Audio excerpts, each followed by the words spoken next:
রাত নেমেছে, শহর ঘুমিয়ে পড়েছে, কিন্তু এক মেয়ের চিৎকার এখনো বাতাসে ভাসছে। দুর্গাপুরের রাতটা আজও নিশ্চুপ নয়।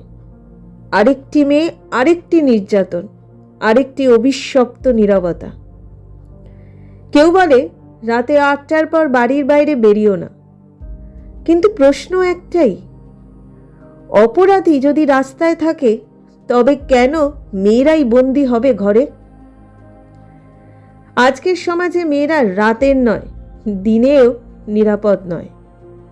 তাদের পোশাক নিয়ে বিচার হয়, সময় নিয়ে বিচার হয়, কিন্তু অপরাধীর মুখ ঢেকে যায় অন্ধকারে আর প্রশাসনের নীরবতায়।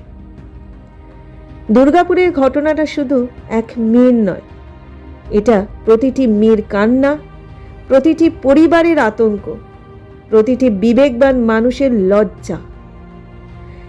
এই লজ্জা থেকে মুক্তি চায় বাংলা, চায় দেশ। আমরা চাই ভয়মুক্ত রাত্রি, নিরাপদ শহর আর কণ্ঠস্বর যা থামবে না।